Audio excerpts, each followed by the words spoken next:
আশ্রয় দিয়ে ফেঁসে গেলেন মোদি। ভারতীয় পার্লামেন্টে হাসিনাকে নিয়ে তোলপাড়, খাদের কিনারে দিল্লি।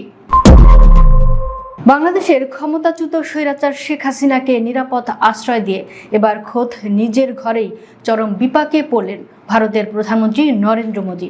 যে শেখ হাসিনাকে দিয়ে ভারত বাংলাদেশে নিজেদের দাদাগিরি চালাতো, আজ সেই হাসিনাই মোদি সরকারের গলার সবচেয়ে বড় কাঁটা হয়ে দাঁড়িয়েছে। হাসিনাকে আশ্রয় দেওয়ার জেরে এবার খোদ ভারতীয় পার্লামেন্ট ও রাজনৈতিক অঙ্গনে শুরু হয়েছে তীব্র বিতর্ক। ভারতের পররাষ্ট্র বিষয়ক সংসদীয় স্থায়ী কমিটির সাম্প্রতিক এক রুদ্ধদ্বার বৈঠকে এ নিয়ে যে তোলপাড় হয়েছে তা আক্ষরিক অর্থেই সাউথ ব্লকের রাতের ঘুম হারাম করে দিয়েছে। কংগ্রেসের প্রবীণ সংসদ সদস্য শশী থারুরের নেতৃত্বাধীন এই সংসদীয় কমিটিতে মোদী সরকারকে কার্যত কাঠগড়ায় দাঁড় করানো হয়েছে। কমিটির কড়া প্রশ্নের মুখে পড়ে মোদী সরকার আনুষ্ঠানিকভাবে স্বীকার ও নিশ্চিত করতে বাধ্য হয়েছেন যে ভারতের মাটি ব্যবহার করে শেখ হাসিনাকে কোনো প্রকার রাজনৈতিক কর্মকাণ্ড পরিচালনা করতে দেওয়া হচ্ছে না।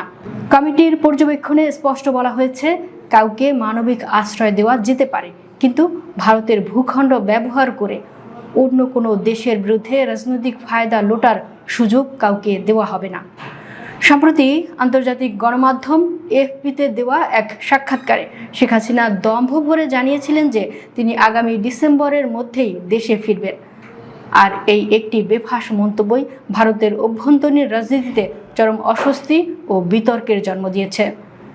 ভারত বুঝতে পারছে হাসিনার এমন রাজনৈতিক হুঙ্কার বাংলাদেশের নতুন সরকারের সাথে দিল্লির সম্পর্ককে খাদের কিনারে ঠেলে দিচ্ছে।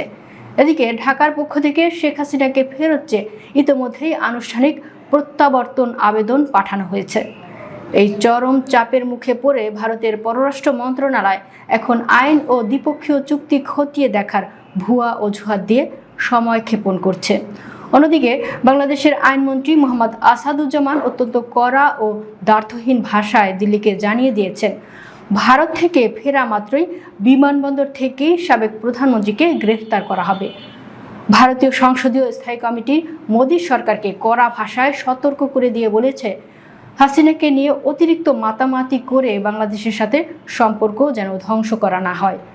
তারা অবিলম্বে সাধারণ বাংলাদেশি নাগরিকদের জন্য ভিসা প্রদান স্বাভাবিক করার তাগিদ দিয়েছে, যাতে দুই দেশের জনগণের মধ্যে নতুন করে কোনো ক্ষোভের সৃষ্টি না হয়।